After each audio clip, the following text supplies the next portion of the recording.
Atlantis adalah salah satu misteri terbesar dalam sejarah manusia. Kisah tentang peradaban maju yang hilang ini telah memikat para peneliti, arkeolog, sejarawan, dan bahkan para pencinta teori konspirasi selama berabad-abad.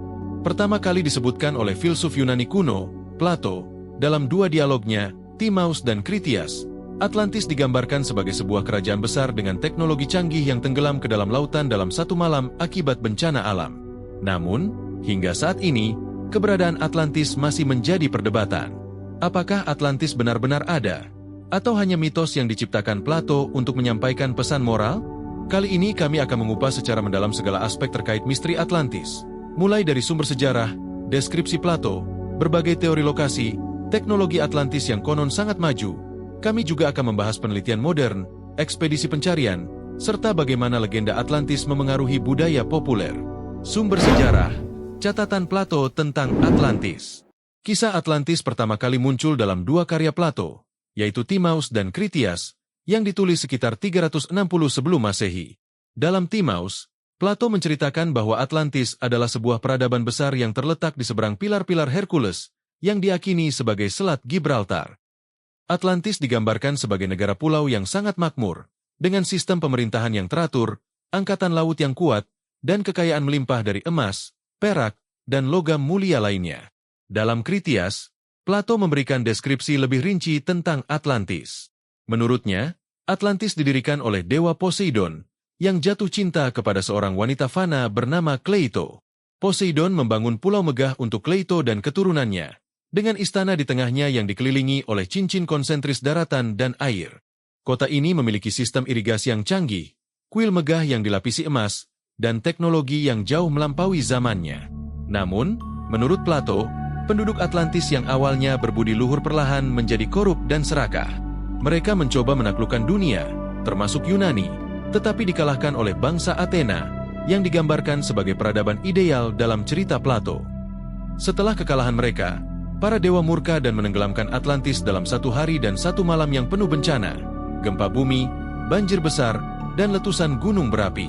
Penting untuk dicatat bahwa Plato menyatakan bahwa cerita Atlantis berasal dari sumber Mesir kuno, yang diceritakan oleh seorang pendeta dari Sais kepada Solon, salah satu tokoh bijak Athena.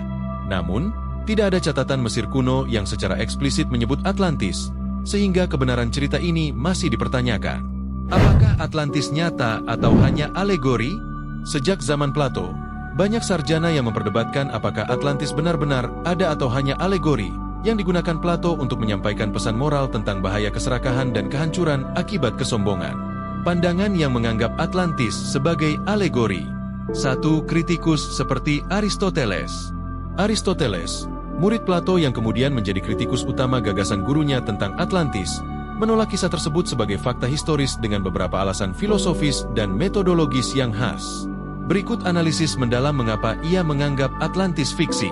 Plato menggunakan Atlantis sebagai alegori politik dalam dialog Timaeus dan Critias untuk mengkritik korupsi Athena dan menggambarkan negara ideal, kontras dengan kesombongan Atlantis. Namun, Aristoteles sebagai filsuf empiris lebih skeptis terhadap narasi mitos, menuntut bukti fisik atau catatan historis yang verifikatif dalam buku Metaphysics bagian 991a. Kutipan terkenal Aristoteles, Plato adalah sahabatku, tetapi kebenaran lebih berharga, dikutip dari Diogenes Laertius, Lives of Philosophers, mencerminkan penolakannya pada metode alegori Plato. Aristoteles menekankan prinsip tabula rasa, pengalaman indrawi sebagai sumber pengetahuan. Dalam buku Meteorologi bagian 354b, ia menyatakan bahwa Laut Atlantik, lokasi Atlantis menurut Plato, tidak menunjukkan jejak peradaban tenggelam, sementara pulau-pulau seperti Sardinia atau Sicilia, yang ia anggap nyata, memiliki bukti geologis. Bagi Aristoteles, konsep Plato tentang bencana kosmik yang menghancurkan Atlantis, seperti gempa atau gelombang besar, bertentangan dengan teorinya sendiri tentang perubahan alam yang bertahap dan terukur dalam Physics buku 4. Ia menganggap kisah kehancuran Atlantis terlalu dramatis untuk diterima sebagai sejarah alam. Dalam karya Politics dalam buku 2, Aristoteles secara implisit menyerang konsep negara sempurna Plato, termasuk Atlantis sebagai antitesisnya. Baginya, negara ideal harus berbasis pada konstitusi nyata, seperti Sparta, bukan fabel tentang peradaban yang hilang. Catatan kuno seperti karya Strabo, Geografi buku 2 bab 3 bagian 6, mengonfirmasi bahwa Aristoteles aktif meragukan Atlantis dengan alasan, tidak ada tradisi lisan atau tulisan di luar catatan Plato. Bagi Aristoteles, Atlantis adalah alat retorika Plato, bukan sejarah. Kritiknya berakar pada perbedaan paradigma. Plato sebagai idealis yang memakai mitos untuk menyampaikan kebenaran, sementara Aristoteles sebagai empirisist menuntut verifikasi faktual, pertentangan yang masih relevan dalam debat modern tentang Atlantis. Banyak sejarawan modern meragukan keberadaan Atlantis karena 3 alasan utama. Tidak ada bukti pendukung di luar catatan Plato, ketidaksesuaian dengan temuan ilmiah, dan konteks penulisan Plato yang bersifat alegoris. Pertama, kisah Atlantis hanya muncul dalam 2 dialog Plato, Timaeus dan Critias, tanpa referensi dari sumber kuno lain, baik Yunani, Mesir, maupun peradaban sekitar, padahal peradaban sebesar Atlantis seharusnya meninggalkan jejak dalam catatan sejarah atau tradisi lisan. Kedua, klaim Plato bahwa Atlantis tenggelam sekitar 11.000 sebelum Masehi bertentangan dengan temuan arkeologi dan geologi. Tidak ada bukti benua yang hilang di Atlantik, dan manusia pada masa itu belum memiliki kemampuan membangun peradaban maju seperti yang digambarkan. Ketiga, narasi Atlantis lebih masuk akal sebagai metafora politik Plato untuk mengkritik kesombongan kekuasaan, mirip Athena atau Persia, ketimbang laporan historis. Tanpa bukti fisik atau dokumen pendukung, sejarawan seperti Moses Finley dan Kenneth Feder menyimpulkan bahwa Atlantis adalah fiksi filosofis, meskipun daya tariknya sebagai misteri tetap abadi. 3. Tidak ada bukti arkeologis langsung yang mendukung keberadaan Atlantis, meskipun banyak peradaban kuno yang telah ditemukan. Tidak ada bukti arkeologis langsung mengenai Atlantis karena 3 alasan mendasar: ketiadaan lokasi yang pasti, ketidakcocokan waktu geologis, dan sifat narasi Plato yang kemungkinan alegoris. Pertama, meskipun Plato menyebut Atlantis berada di seberang pilar Hercules, Selat Gibraltar, pencarian di sekitar Atlantik dan Mediterania tidak menemukan sisa-sisa peradaban maju yang tenggelam sesuai deskripsinya, baik berupa struktur kota, artefak, atau lapisan budaya yang mencolok. Kedua, klaim Plato bahwa Atlantis hancur sekitar 11.000 tahun lalu pada zaman es akhir bertentangan dengan catatan geologi. Tidak ada bukti benua atau pulau besar yang tenggelam secara katastrofik di Atlantik pada periode itu, sementara manusia saat itu masih hidup dalam budaya berburu, meramu tanpa kemampuan membangun peradaban kompleks seperti istana, pelabuhan, atau teknologi perang yang disebutkan. Ketiga, jika Atlantis adalah alegori politik, seperti yang banyak dipercayai sejarawan, maka ia sengaja dirancang sebagai mitos tanpa dasar fisik. Kombinasi ketiga faktor ini, plus tidak adanya referensi Atlantis dalam catatan peradaban lain, menyebabkan arkeologi modern menganggap Atlantis sebagai kisah simbolis, bukan entitas historis yang perlu dibuktikan. Pandangan yang percaya Atlantis nyata. 1. Beberapa peneliti berargumen bahwa Plato menulis berdasarkan fakta sejarah yang terdistorsi karena 3 alasan utama. Pertama, tradisi lisan kuno sering mempertahankan inti peristiwa besar selama ribuan tahun, seperti banjir besar zaman perunggu atau letusan Thera di Santorini tahun 1600 sebelum Masehi yang mungkin menginspirasi elemen cerita Atlantis. Kedua, kemiripan deskripsi Plato dengan peradaban Minoa yang runtuh secara dramatis menunjukkan kemungkinan adanya transmisi pengetahuan sejarah melalui pedagang atau pendeta Mesir, meski dengan penambahan fantastis. Ketiga, pola umum mitos global tentang peradaban hilang seperti benua Kumarikandam sering mengandung biji kebenaran sejarah tentang bencana alam nyata yang terdistorsi oleh waktu. Namun, para pendukung teori ini tetap kesulitan menghubungkan secara langsung antara elemen spesifik Atlantis Plato dengan bukti arkeologis tertentu, sehingga argumen ini tetap bersifat spekulatif. 2. Beberapa ekspedisi mengklaim telah menemukan struktur bawah laut yang mungkin terkait dengan Atlantis, meskipun belum ada konfirmasi resmi. Teori lokasi Atlantis. Selama berabad-abad, banyak teori yang mencoba menentukan di mana sebenarnya Atlantis berada. Berikut beberapa lokasi yang paling sering disebutkan. 1. Santorini, Thera, Yunani. Santorini sering dikaitkan dengan Atlantis karena 3 kesamaan mencolok dengan deskripsi Plato. Pertama, letusan gunung berapi Thera sekitar 1600 sebelum Masehi yang menghancurkan peradaban Minoa di Kreta menunjukkan paralel dengan kehancuran katastrofik Atlantis, termasuk gelombang tsunami besar dan tenggelamnya sebagian pulau. Kedua, temuan arkeologi di Akrotiri, Santorini, mengungkap peradaban maju dengan arsitektur kompleks dan sistem sanitasi canggih yang cocok dengan gambaran kemegahan Atlantis. Ketiga, lokasi Santorini di Mediterania Timur dekat Yunani lebih masuk akal secara geografis dibanding lokasi Atlantik yang disebut Plato, dengan beberapa ahli seperti Spyridon Marinatos berargumen bahwa Plato mungkin salah menafsirkan atau mengubah detail lokasi untuk tujuan alegoris. Meski tidak memenuhi semua kriteria Atlantis, seperti ukuran dan zaman, Santorini tetap menjadi kandidat paling masuk akal karena menggabungkan bencana nyata dengan runtuhnya peradaban maju yang mungkin diingat dalam tradisi lisan. 2. Selat Gibraltar dan Cadiz, Spanyol. Selat Gibraltar dan kawasan Cadiz di Spanyol sering dikaitkan dengan Atlantis karena 3 alasan utama yang sesuai dengan deskripsi Plato. Pertama, Plato secara eksplisit menyebut Atlantis terletak di seberang pilar Hercules, nama kuno untuk Selat Gibraltar, yang secara harfiah mengarah ke wilayah Atlantik dekat Spanyol Selatan ini. Kedua, penemuan arkeologi di sekitar Cadiz, seperti reruntuhan kota Tartessos yang misterius, abad ke-9 sebelum Masehi, dan struktur melingkar di Donana National Park, dianggap oleh beberapa peneliti seperti Rainer Kuhne sebagai potensi sisa-sisa kompleks Atlantis. Ketiga, kawasan ini memiliki sejarah sebagai pusat perdagangan kuno dengan bukti aktivitas tsunami dan banjir besar di masa lalu, yang cocok dengan narasi kehancuran Atlantis. Meski bukti konkret masih kurang, lokasi strategisnya di pintu masuk Atlantik dan jejak peradaban kuno yang hilang membuat wilayah ini tetap menjadi kandidat kuat dalam pencarian Atlantis. 3. Siprus dan Laut Mediterania Timur.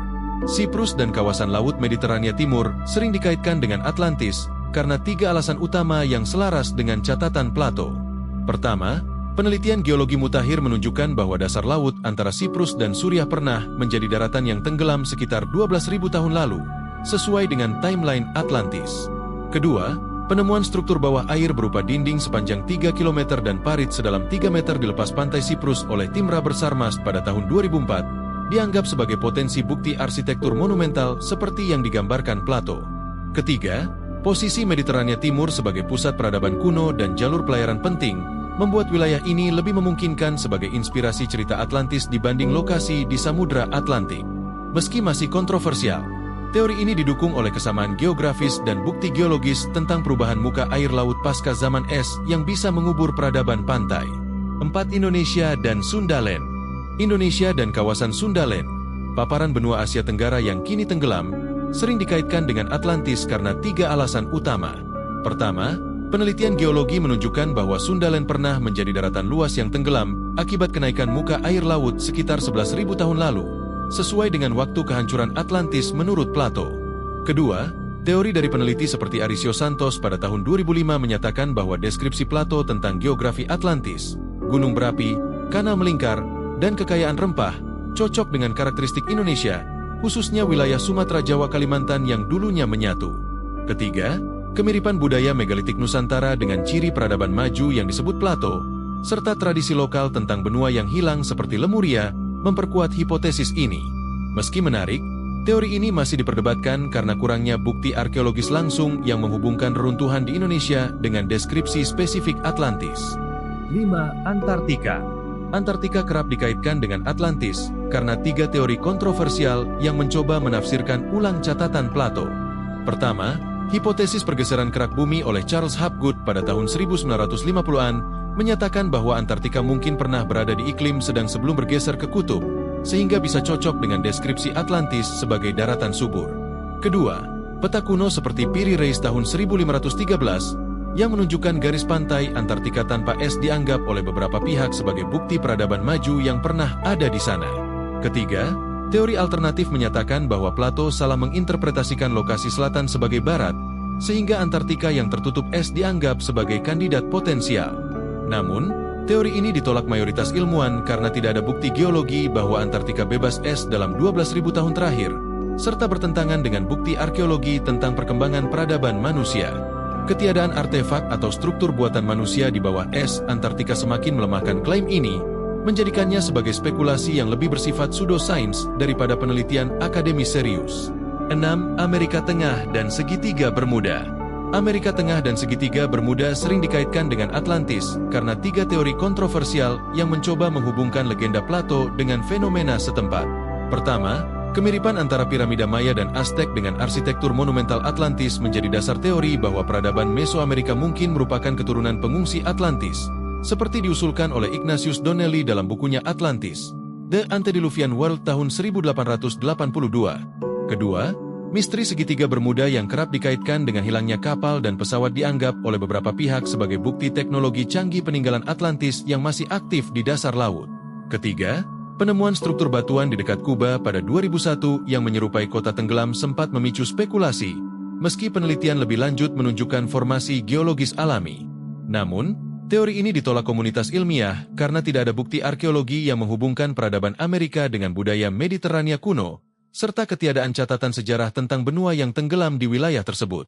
Segitiga Bermuda sendiri telah dijelaskan secara ilmiah sebagai wilayah dengan anomali magnetik dan cuaca ekstrim, bukan fenomena supernatural. Teknologi Atlantis yang konon maju. Salah satu daya tarik Atlantis adalah klaim bahwa peradaban ini memiliki teknologi yang jauh lebih maju daripada zamannya. Beberapa spekulasi tentang teknologi Atlantis meliputi 1. Energi kristal. Beberapa teori zaman baru menyebutkan bahwa Atlantis menggunakan kristal raksasa sebagai sumber energi. Edgar Cayce mengklaim bahwa orang Atlantis menggunakan kristal api untuk menghasilkan energi tak terbatas. 2. Kapal terbang dan kendaraan canggih. Beberapa mitos menyebutkan bahwa Atlantis memiliki kendaraan udara, mirip dengan Vimana dalam teks India kuno. 3. Arsitektur megalitik. Plato menggambarkan kuil emas dan perak di Atlantis, mirip dengan struktur seperti Puma Punku dan piramida Mesir. 4. Pengobatan dan genetika lanjutan. Beberapa teori menyatakan bahwa orang Atlantis memiliki pengetahuan medis yang sangat maju, bahkan mampu melakukan rekayasa genetika. Pencarian modern dan ekspedisi Atlantis. Banyak ekspedisi telah dilakukan untuk menemukan Atlantis, termasuk ekspedisi Donnelly pada tahun 1882 menulis buku Atlantis, The Antediluvian World yang mempopulerkan teori Atlantis sebagai peradaban nyata yang menjadi sumber semua kebudayaan kuno. Donnelly berargumen bahwa Atlantis benar-benar ada sebagai benua maju di Samudra Atlantik yang tenggelam sekitar 9000 sebelum Masehi, dan bahwa para penyintasnya menyebarkan pengetahuan ke Mesir, Meksiko, dan peradaban awal lainnya.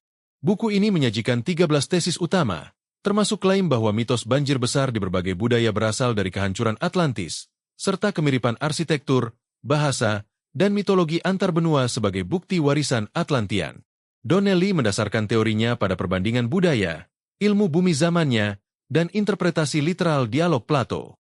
Meski dianggap pseudosains oleh akademisi modern karena kurangnya bukti arkeologis dan metodologi yang spekulatif, buku ini berpengaruh besar dalam memicu minat populer terhadap Atlantis serta menjadi fondasi bagi banyak teori alternatif berikutnya. Karyanya menggabungkan sains, mitos, dan imajinasi dengan gaya persuasif yang khas era Victoria. Ekspedisi Paul Wainsweg dan Pauline Zalitsky pada tahun 2012 mengklaim menemukan kota bawah laut di dekat perairan Kuba, setelah sonar mereka mendeteksi struktur geometris mirip piramida dan jalan berlapis batu di kedalaman 600 hingga 700 meter. Pasangan peneliti Kanada Kuba ini bekerja dengan perusahaan Advanced Digital Communication, menggunakan robot penyelam untuk merekam formasi batuan yang mereka yakini sebagai reruntuhan buatan manusia dari peradaban yang musnah 10.000 tahun lalu. Namun, komunitas ilmiah menolak klaim ini dengan dua alasan utama. Pertama, ahli geologi seperti Manuel Iturralde menunjukkan bahwa struktur tersebut kemungkinan adalah batuan granit alami yang terbentuk oleh proses geologis, bukan pahatan manusia. Kedua, kedalaman situs yang mencapai setengah mil menunjukkan mustahilnya permukaan laut naik sedrastis itu dalam rentang waktu peradaban manusia. Meski menarik perhatian media, temuan ini tidak pernah dipublikasikan dalam jurnal ilmiah bereputasi dan dianggap sebagai contoh lain dari arkeologi fantasi yang kerap mengaitkan formasi alam dengan legenda Atlantis. Proyek Google Earth. Proyek Google Earth pada tahun 2009 sempat dikaitkan dengan pencarian modern Atlantis setelah seorang insinyur aeronautika Inggris, Bernie Bamford, menemukan pola grid mirip jaringan kota berukuran raksasa di dasar laut dekat Kepulauan Kanari menggunakan fitur Ocean pada platform tersebut. Pola yang terletak sekitar 1000 km sebelah barat Afrika pada kedalaman 5000 meter ini langsung memicu spekulasi sebagai reruntuhan Atlantis, karena lokasinya relatif dekat dengan pilar Hercules, Selat Gibraltar, yang disebut Plato. Namun, tim Google dan ahli oseanografi cepat mengklarifikasi bahwa pola tersebut sebenarnya adalah artefak dari proses pemetaan sonar, di mana jalur kapal penelitian yang tumpang tindih saat mengumpulkan data kedalaman laut, batimetri, menciptakan ilusi grid buatan manusia. NASA bahkan mengeluarkan pernyataan bahwa tidak ada teknologi satelit yang bisa menangkap struktur buatan manusia di kedalaman seperti itu. Meski terbukti sebagai kesalahan teknis, kasus ini menunjukkan bagaimana teknologi digital modern justru memicu false hope dalam pencarian Atlantis, sekaligus membuktikan betapa sulitnya membedakan antara formasi alam dengan jejak arkeologis di lingkungan laut dalam. Pengaruh Atlantis dalam budaya populer. Atlantis telah menginspirasi banyak film, buku, dan permainan, seperti Atlantis, The Lost Empire, Disney, tahun 2001, film Aquaman, DC Comics, yang menampilkan Atlantis sebagai kerajaan bawah laut, buku The Atlantis Journey, AEG, Ridley, yang menghubungkan Atlantis dengan teori konspirasi modern, dan banyak hal lainnya yang berkaitan dengan Atlantis. Pada akhirnya, misteri Atlantis tetap menjadi salah satu teka-teki terbesar sepanjang masa. Meskipun banyak teori dan ekspedisi, belum ada bukti definitif yang membuktikan keberadaannya. Apakah Atlantis nyata atau hanya mitos? Kisahnya terus memicu imajinasi dan penelitian tentang peradaban kuno yang mungkin telah hilang dalam waktu. Sampai hari ini, pencarian Atlantis masih berlanjut, dan mungkin suatu saat nanti, dengan teknologi canggih seperti sonar laut dalam dan arkeologi bawah air, kita akan menemukan jawabannya.